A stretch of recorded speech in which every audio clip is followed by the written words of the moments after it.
Au cours des dernières décennies, des scientifiques du monde entier ont fait des découvertes montrant clairement qu'un concepteur intelligent est responsable de la création de l'univers.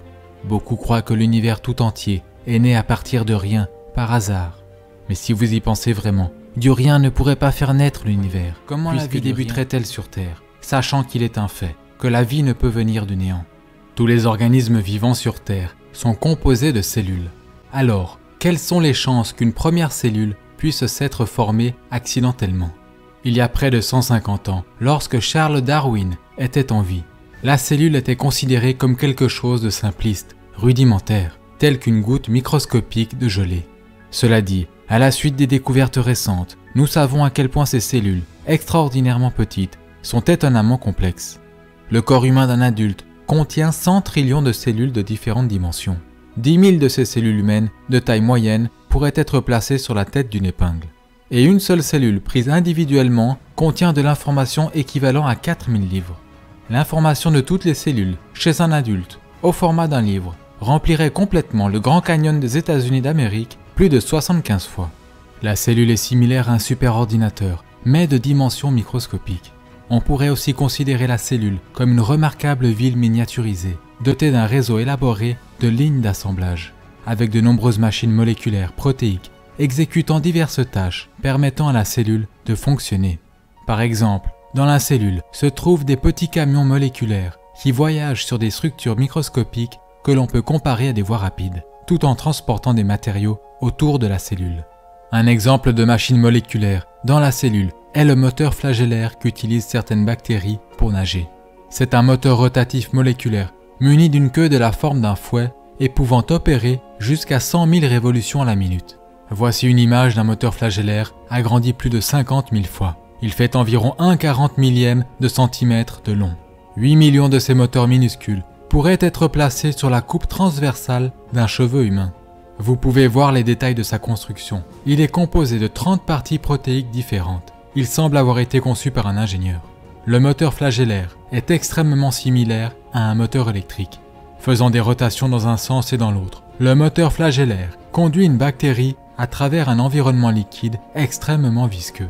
La vitesse de nage la plus élevée que le moteur flagellaire imprime à une bactérie est estimée être identique à la vitesse d'un être humain nageant à 97 km/h. Les 30 parties distinctives du moteur flagellaire sont toutes essentielles. Donc, si vous retirez l'une de ces parties, celui-ci ne fonctionnera plus du tout et la bactérie mourra. Le moteur flagellaire est similaire à un piège à souris. Pour qu'un piège à souris fonctionne, vous avez besoin de toutes les différentes parties. Et si vous retirez l'une des parties du piège, le piège ne fonctionnera plus du tout. Le procédé de construction du moteur flagellaire requiert que les 30 différentes parties interagissantes soient assemblées correctement et placées aux emplacements appropriés au bon moment. Le procédé de construction requiert également des instructions, des traductions et une évaluation au sein de la cellule, aussi bien au début qu'à la fin de la procédure. Si tout cela ne se produisait pas, ces machines remarquablement minuscules, où leurs différentes parties prises individuellement, ne seraient pas construites ou assemblées correctement.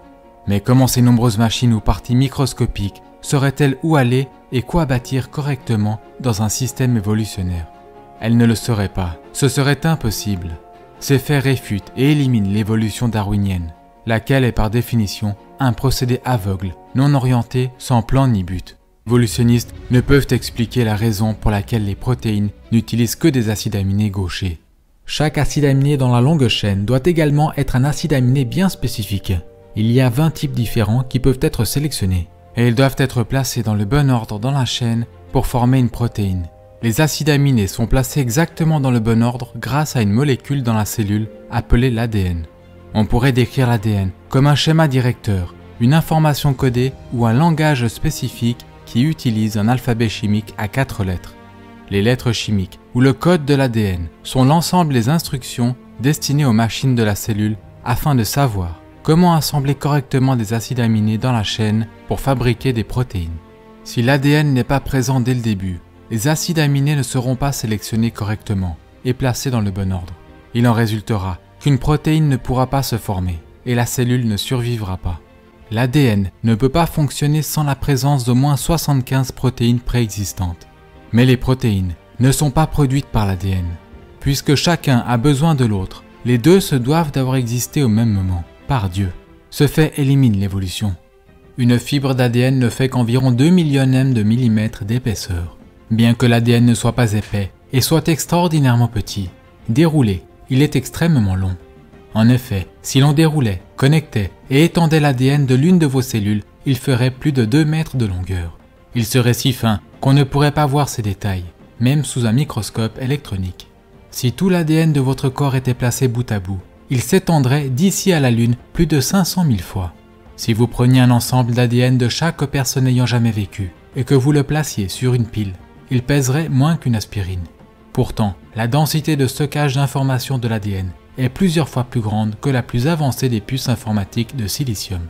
Bill Gates a décrit ainsi l'ADN. Citation : « L'ADN est comme un programme d'ordinateur, mais de très loin plus avancé qu'aucun logiciel jamais créé. » Cela dit, avoir le programme d'instruction complexe de l'ADN n'est pas suffisant en soi. D'autres éléments dans la cellule doivent pouvoir comprendre et utiliser le programme d'information de l'ADN. En d'autres termes, le programme ADN hautement complexe ne vaut rien si vous n'avez pas aussi un système à l'intérieur de la cellule qui puisse comprendre le langage ADN. L'information contenue dans l'ADN prouve que la vie ne consiste pas seulement de matière et d'énergie. Elle contient aussi de l'information. L'information ne peut venir que d'une source intelligente qui l'y place. Une autre fonction de l'ADN est que c'est le programme qu'utilise Dieu pour construire ce à quoi vous ressemblez, votre couleur de cheveux, votre taille, etc. Comme il a été dit précédemment, le corps de chaque adulte humain contient près de 100 trillions de cellules. Mais à votre conception, vous n'étiez qu'une seule cellule. Ce qui est extraordinaire est que vous débutiez votre existence en n'étant pas plus gros qu'une tête d'épingle. Cependant, toute l'information complexe qui vous a physiquement défini, vous et tous les organes de votre corps, était là, contenue dans cette unique cellule.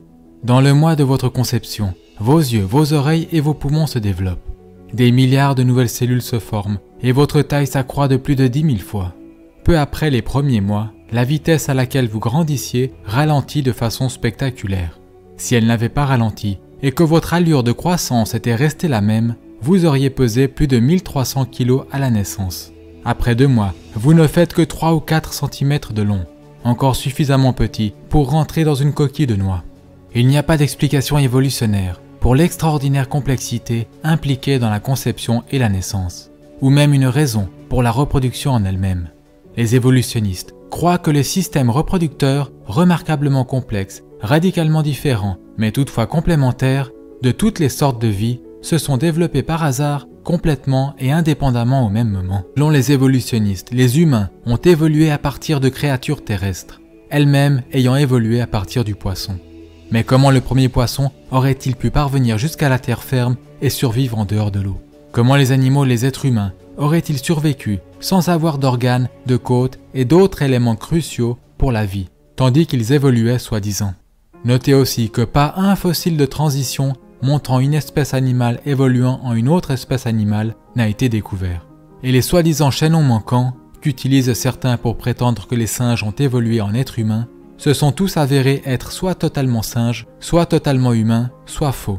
Les évolutionnistes n'ont également aucune explication pour la conscience ou l'origine du système immunitaire. Par exemple, les globules blancs dans le sang attaquent les mauvaises bactéries dans notre corps. Celles-ci traqueront et prendront en chasse les mauvaises bactéries dans des missions de délogement et d'élimination. Pour agir de la sorte, elles doivent disposer de l'information programmée qui leur permette de faire la différence entre l'ami et l'ennemi. Quel élément a paru le premier? Le sang ou le cœur qui pompe le sang? La peau a-t-elle évolué avant le sang? Si c'est le cas, comment a-t-elle survécu? La vérité est que pour que l'humanité puisse survivre, toutes ces choses se devaient d'être complètement développées et présentes ensemble, dès le commencement. Le cerveau humain, qui pèse plus d'1 kilo, est l'arrangement ordonné de matière le plus complexe de l'univers. Le cerveau d'un humain adulte contient 100 000 milliards de connexions électriques. C'est plus que toutes les connexions électriques de tous les appareils électriques du monde. Elle ne constitue qu'une partie des preuves qui démontrent que nous avons été créés par Dieu. Et nous trouvons une preuve évidente de la puissance créatrice de Dieu et de son intelligence, non seulement dans la création de l'homme, mais aussi dans l'extraordinaire complexité des animaux et des insectes. Voici quelques-unes des caractéristiques de vol rapportées sur les ovnis. En vol, les ovnis changent fréquemment de taille, de couleur ou de forme. Plusieurs ovnis se réunissent pour fusionner en un seul ovni, et un ovni se change instantanément en plusieurs ovnis. Beaucoup de témoins d'apparitions ovnis ont décrit ces changements instantanés dans la taille et l'aspect des ovnis en disant que les ovnis semblaient être vivants. Les ovnis apparaissent parfois sur des photographies et d'autres fois non. La plupart des témoins d'apparitions ovnis ne rapportent pas avoir vu un objet ou un vaisseau, mais une lumière inhabituelle se déplaçant dans le ciel. Parfois les ovnis apparaissent et disparaissent instantanément sous les yeux des observateurs et passent à travers d'objets physiques. Ce type de comportement signifie que les ovnis ne peuvent pas être du monde matériel, mais doivent être une sorte de phénomène spirituel. Reposant sur l'activité observée des ovnis, plusieurs ovniologues parmi les plus considérables du monde ne croient plus à présent que les ovnis puissent appartenir au monde matériel. Ceux qui cherchent des extraterrestres ont dit que s'ils détectaient ne serait-ce qu'un signal complexe, celui-ci prouverait qu'une intelligence en est à l'origine. Mais pourquoi ceux-ci n'appliquent-ils pas le même raisonnement et n'emploient-ils pas le même procédé de pensée pour l'ADN? Ce faisant, ils réaliseraient que l'information complexe dans l'ADN prouve qu'une intelligence l'y a placée. Car dès que vous trouvez une information complexe, elle remonte toujours à une intelligence. Le meilleur livre réfutant la théorie de l'évolution sous tous les aspects de la science, y compris des preuves scientifiques d'un déluge mondial, est le livre Au commencement du Dr Walt Brown. Vous avez aussi la possibilité.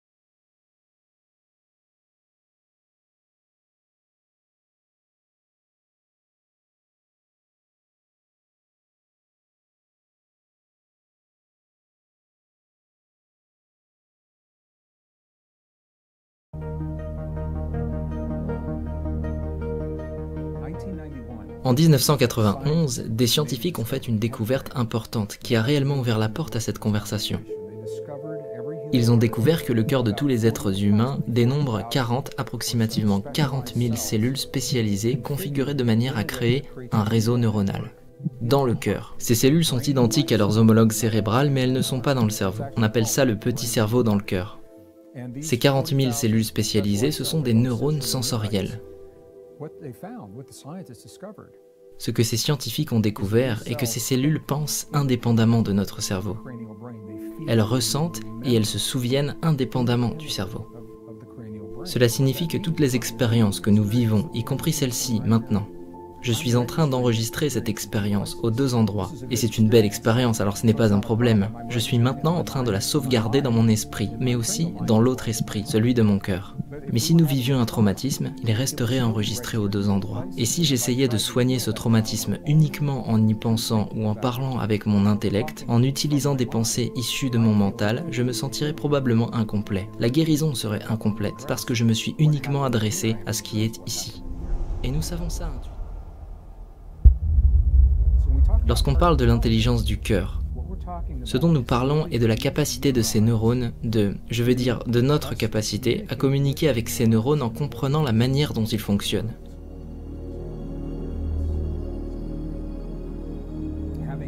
Plus tôt dans cette conversation, nous parlions de vivre des expériences dont nous ne connaissons pas le sens. S'il n'y a personne à qui demander ou qui pourrait nous accompagner, pas même Google, et nous n'en avons pas besoin parce que nous aurons toujours la réponse ici. Ces neurones sont liés à une sagesse, à une intelligence, qui est juste pour nous. La mienne est juste pour moi, la vôtre est juste pour vous. Et toutes les questions que vous posez à cette intelligence trouveront une réponse qui vous servira dans l'instant. Elle ne vous dira jamais quelque chose de dangereux ou quoi que ce soit qui pourrait blesser quelqu'un d'autre. Patientez une minute s'il vous plaît. Je me suis mis sur le côté. Et il y a une technique. Vous pouvez littéralement toucher votre cœur, comme ça. Et lorsque vous touchez votre cœur, votre attention vient toujours se poser là où se trouve la sensation. De cette manière, vous attirez votre attention dans le centre du cœur. Vous ralentissez votre respiration. Juste quelques respirations plus lentes que d'habitude. Lorsque vous ralentissez votre souffle, cela indique à votre corps que vous êtes en sécurité, que vous êtes dans un lieu sécurisé. Et lorsque vous êtes en sécurité, il y a un switch, c'est comme un déclencheur émotionnel, qui libère dans le corps une biochimie de la guérison et de la régénération. Parce que la chimie du stress et de la survie n'est pas nécessaire lorsque vous vous sentez en lieu sûr. Quand vous ralentissez votre respiration en vous focalisant sur votre cœur, cela ouvre une porte. Et les chamans l'utilisent tout le temps. Les nonnes et les moines l'utilisent souvent aussi. Une porte vers cette intelligence du cœur. Et je devais demander à votre tête, c'est fascinant d'un point de vue scientifique. Parce que le cerveau est un organe de polarité. Il y a le cerveau gauche et le cerveau droit. Et il y aura toujours un neurone de bon et de mauvais, de bien, de mal, de succès et d'échec. Si vous posez une question à votre cerveau sous pression, Votre cerveau va solliciter les spirales de la logique et de l'ego, ce qui vous éloignera de la réponse. Mais lorsque vous questionnez votre cœur, le cœur n'est pas un organe de polarité. Alors vous vous libérez consciemment de ces spirales pour aller vers ce que nous appelons l'intelligence du cœur. Et généralement, votre cœur va répondre. Le cœur vous connaît très bien, il est proche de vous depuis longtemps. Le cœur va vous répondre avant que vous ayez fini votre question. Vous posez une question simple et concise à laquelle il puisse répondre. Le cœur n'a pas besoin d'un préambule, il n'a pas besoin d'une explication complète, ni de savoir pourquoi vous demandez. Posez une simple question et demandez à votre cœur de vous répondre. Et ce n'est pas quelque chose de wou-wou ou de farfelu. Je vous dis qu'il y a ces neurones ici qui comprennent. Ils échappent à ces pensées figées qui viennent de là-haut.